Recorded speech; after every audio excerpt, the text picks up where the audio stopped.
පිළිගත්තොත් අනිවාර්යයෙන්ම මතු පිටින් පිළිබු වෙන යම් දේවල් තියෙනවා. ඒ දේවල් තමයි අපි ගොඩක් වෙලාවට අපේ පොත් විදියට සලකන්නේ. අපි සිංහලෙන් කියනවානේ කවදාවත් පොත්තෙන් කවුරුවත් මයින් එපා කියන එක. හැබැයි කොච්චර කිව්වත් වයමයි දෙන්නම පොත්තෙන් නෙමෙයි මිනිස්සුම වයින්නේ. එහෙමද නැද්ද? අපි ළමයින් දැන් කියනවා පොත්තෙන් දෙයක් මයින් එපා කියන එක. ඇත්ත.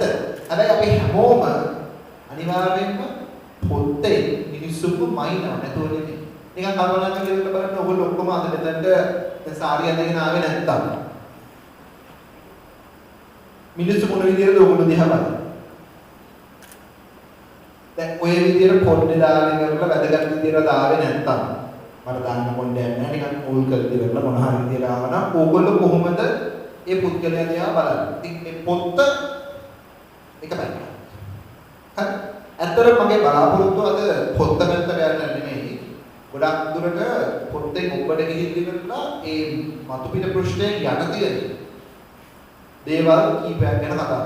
හැම දෙයක් ගැනම කතා කරන්න අපට අවස්ථාවක් හම්බ වෙන්නේ නැහැ. නමුත් උත්සාහය පුළුවන් තරම් ඔයගොල්ලන්ගේ හැමෝම මම මෙතන ඇවිල්ලා ඉන්නේ උගන්වන්න නෙමෙයි. ඒක නිසා කවුරුත් මට ලෙක්චරර් කෙනෙක් විදියටවත් සර් කෙනෙක් විදියටවත් හිතන්න ඕනේ නැහැ. මම මෙතන ඇවිල්ලා ඉන්නේ ෆැසිලිටේටර් කෙනෙක් විදියට, සම්පත්දායකයෙක්. මොකද ඔබතුමියලාට මේ කියන විෂය සම්බන්ධයෙන් අටුවටීකා අලුතෙන් උගන්වන්න අවශ්‍යතාවයක් නැහැ. මේ දේවල් ගැන අවුරුදු ගණනක් අධ්‍යයනය කරලා තරුණ වුණු කීපයක් තියෙනවා. නමුත් අපි හැමෝම මේ කියන විෂය පතේ නොදන්න කට්ටිය නෙවෙයි. එහෙම නේද? මේ කියන විෂය පතේ ගැන අපි අර්ථාත් විදියකට අධ්‍යයනයක් දිගටම කරන්න මිනිස්සු. ඉතින් මම වගේ පුද්ගලයෙක් දෙන්නගෙන් ඉවරලා ඔයගොල්ලන්ට ඒකට ඕන දාන්න අවශ්‍යතාවයක් නැහැ. හැබැයි මම මොකද කරන්න උත්සාහ කරන්නේ? මම කරන්න උත්සාහ කරන්නේ තාමත් සුළු දෙයක්. ගොඩක් වෙලාවට අපි මේ කතා කරන දේවල් අපි කියනවා common sense. ඒවා අපි කියනවා common sense. සාමාන්‍යයෙන් අපි දන්න දේවල්. හැබැයි බහුතරයක් අවස්ථාවක common sense is not common practice.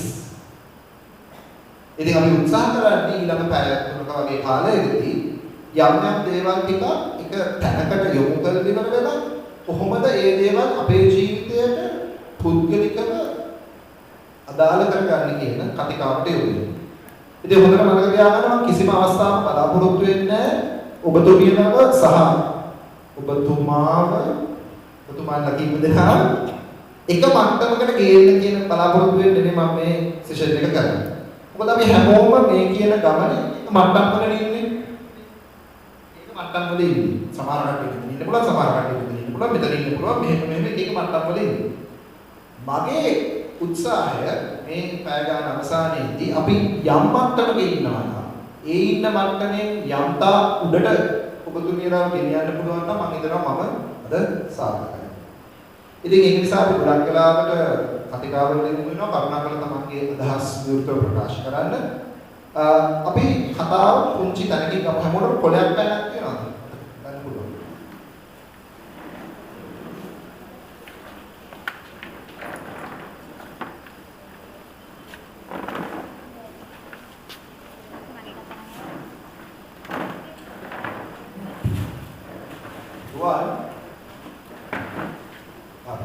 white board එක ගන්න විදිහ පොඩ්ඩක් බලන්න.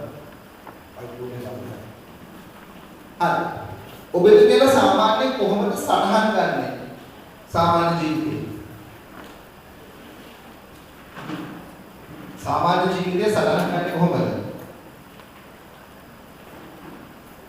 එක කොලයක් විතරක් නම් මදි වෙයි. කොළ දැන් දන් දෙන කට්ටියට කොළ 3-4ක් දුන්නට කමක් නැහැ. සෑහෙන දේවල් දවසට උත්තරියයි.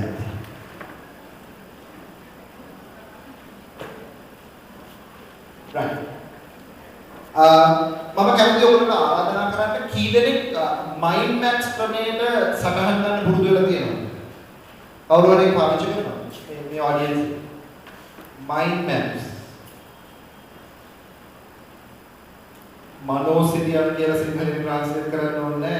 එහෙම ක්‍රියාවලියක් ඔයගොල්ලෝ අනුගමනය කරනවද නැද්ද? කරනවා. ඔයගොල්ලෝ පාවිච්චි කරනවද තියෙනවද? mind maps. සටහන් ගන්න. කරනවද නැද්ද? කරනවද නැද්ද? නැහැ. හරි. රුවන් අරග ගියනකම් ඉස්සෙල්ලාම ඔය කොලේ කිසිම ලෝභකමක් නැතුව හරියටම මැදි කිසිම ලෝභකමක් නැතුව හරියටම මැදි චූටි බෝලයක් දාන චූටි නෙමෙයි තමන්ගේ නම ලියලා ඒක බෝල කරගන්න තමන්ගේ නම ලියලා හරියටම කොලේ මැදි මෙතනද කොලේ මැදි මේක කරන්න ඕනේ අයිනකින් නෙමෙයි කොලේ ඉතුරු කරන්න කියලා හිතන්න එපා හරියටම කොලේ මැදි තමන්ගේ නම ලියලා ඒක වගේ බෝලයක් ගන්න බෝලයක්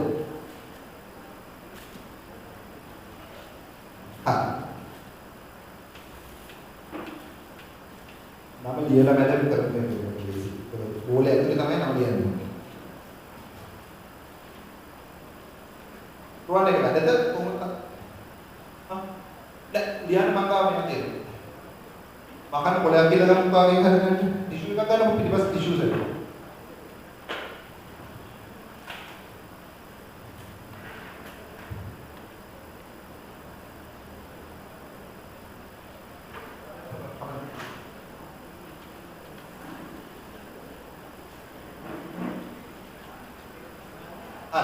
බාබලගේ මෙන්න මෙහෙම ප්‍රශ්නයක් අහන්න. ඕගොල්ලෝ දකින්න විදියට විල්සන් ගුණරත්න කියන්නේ කවුද? විල්සන් ගුණරත්න. මම නෙමෙයි. විල්සන් ගුණරත්න කියන්නේ කවුද? මොකද?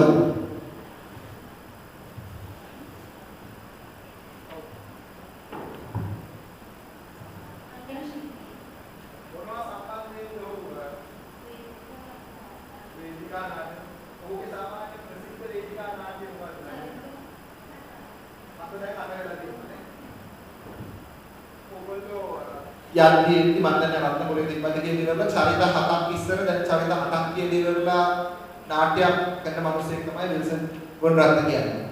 මම මෙන්න මෙහෙම ප්‍රශ්නයක් අහන්නේ. ඕගොල්ලෝ දකින විදිහට ඕගොල්ලෝගේ ජීවිතයේ දල වශයෙන් ඕගොල්ලෝ භූමිකා එහෙම නැත්නම් චරිත එහෙම නැත්නම් රෝල්ස් කීයක් නිරූපණය කරන ඕගොල්ලෝ දැක්කම ගත්තොත් නිරූපිකාවක් සහ නිරූපණ ශිල්පියෙක් තමයි අර ඉන්නේ.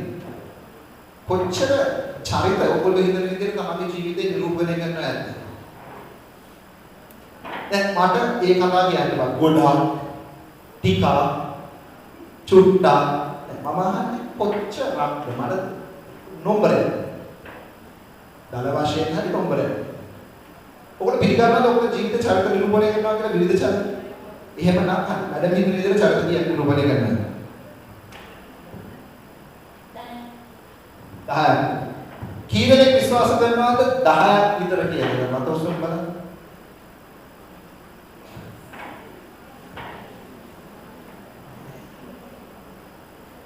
10ට අඩු ප්‍රමාණයක් කියලා හිතන කට්ටිය කවුද ඉන්නේ?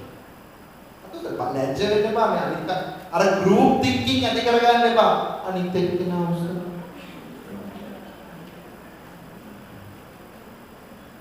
ඒවා අපි උගමන ගුරුවරයෙන්නේ අපි මේ ළමයිම හදන කට්ටිය අයිය ලැජ්ජ වෙන්නේ. කී දෙනෙක් හිතනවද මේ 10ට අඩුයි කියලා? කී දෙනෙක් කියනවද 10 20ක් අතර ප්‍රමාණයක්? 20ක් 30ක් අතර 30ක් 40ක් අතර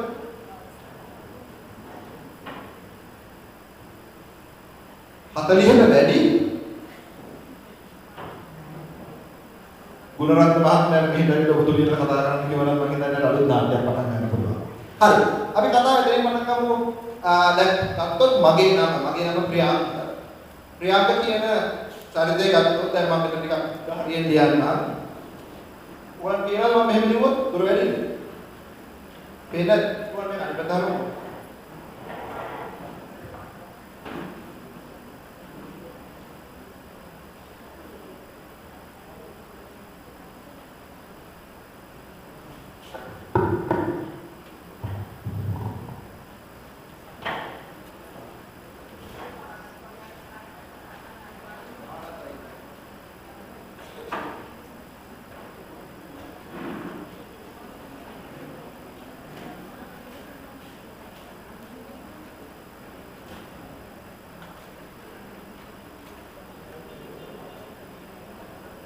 දැන් මම ගත්තොත් මගේ මගේ නම ප්‍රියාංග. මගේ කවන්නේ. අපි තියෙන සම්පත්තිය වැඩ කරමු නේද? හරි. මට පොඩ්ඩක් කියන්න ඕගොල්ලෝ ජීවිතේ රඟපාන චරිත. කරුණාකරලා මේ තමන්ට අදාළ වෙන චරිත ලියන්න බලන්න. හරි. මේක ලියන්න මෙහෙමයි මම ඒක පෙන්නන්නම්. මම අර කලින් මයින්ඩ් මැප්ස් ක්‍රමයට කියලා ඉවරලා පොලේ මැදදී මම ඔයගොල්ලන්ට තමන්ගේ නම ලියලා ඉවරලා මෙහෙම රවුන්ඩ් කරගන්න කිව්වේ. දැන් මෙතනින් එහාට ලියන දේවල් ලියන්න අපි ගත්තොත් මේක කොටස් 4කට ගැලුවොත් තමන්ගේ පිටුව දල වශයෙන් හතරකට දැන් XY අක්ෂර විදිහට හිතලා ගත්තොත් මෙතනින් පටන් ගන්න මේ විදිහට ඉරිගහන කරලා දැන් උදාහරණයක් විදිහට මගේ ජීවිතේ මම රඟපාන එක චරිතයක් තමයි ස්වාමි පුරුෂයා කියන චරිතය. right?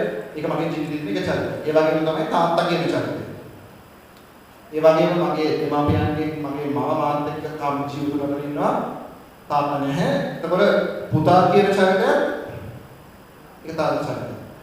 ඒ විදිහට තමන්ට අදාළ වෙන චරිත ටික පොඩ්ඩක් අපි ලියාගෙන යන්න.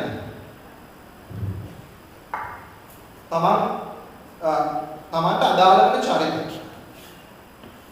මම හිතන්නේ මෙතන ඉන්න බහුතරයක් කට්ටිය දැන් සමහර කට්ටිය මෙතන ඉන්න කට්ටිය ආච්චි කියන චරිතය රඟපාන වෙන්නේ. ඒ කියන්නේ තමන්ට මිනිපිරියෝ ඇතිනේ. එහෙමනම් ඒක චරිතය. ඒ වගේම මෙතන ඉන්න සමහර තරුණ යෑනු ළමයි මිනිපිරියෝ වෙන්නේ. එතකොට තමන්ගේ මිනිපිරිය කියන චරිතය තමන්ගේ චරිතයක්. මම මුණුපුරා කියන චරිතය උදේ ලියන්නේ නැහැ. මොකද මගේ දෙපාර්ශ්වයේම ආච්චිලා සීයලා ජීවත් වුණා නැති නිසා. තමන්ට අදාළ ඒ වගේම මෙතන ඇති පුංචි අම්මලා, නැන්දලා, බාප්පලා. ඒවත් තමන්ට වැදගත් වෙන චරිතනේ. තමන්ට අදාළ වෙන චරිත.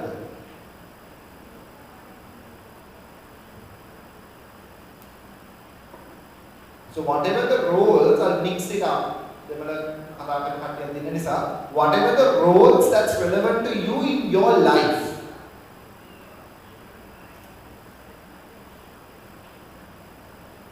හොඳට හිතන්න.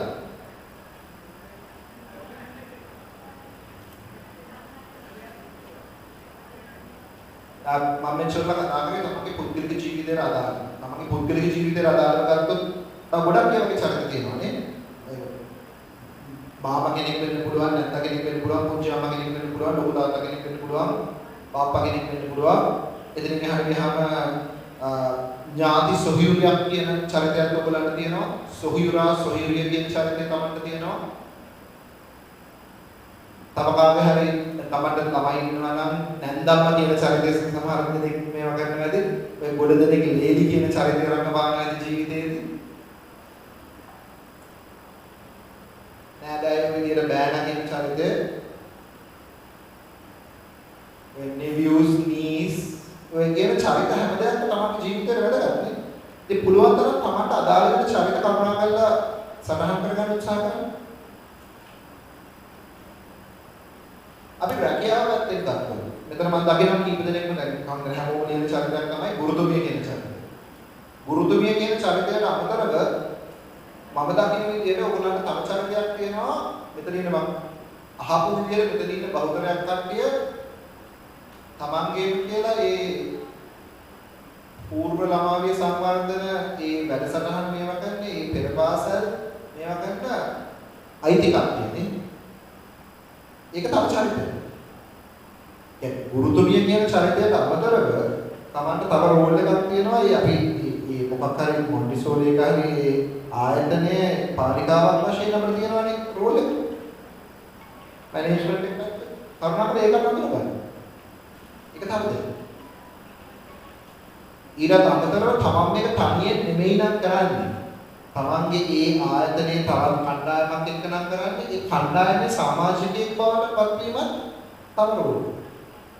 ඒ කියන්නේ තවත් අපේ යටතේ තවත් ගුරුවරු ඉන්නවා නම් අපි උන්ට යම් විදිහකට නායකත්වයක් දෙනවා නම් ඒක තමතරෝ. මේ ගුරුවරයා කියන සම්පූර්ණ රෝල් එකට වැඩිය එතනදී අපේ තියෙනවා විවිධ භූමිකා කීපයක් අපේ ඉදිරියට ගන්නවා. මම කැමති ආරාධනා කරන්න ඔයගොල්ලන්ට මේ දේවල් අඳුර ගන්න. ඊට අමතරව ඔයගොල්ලෝ ගමේ පන්සලක එහෙම නැත්නම් දහම් පාසල්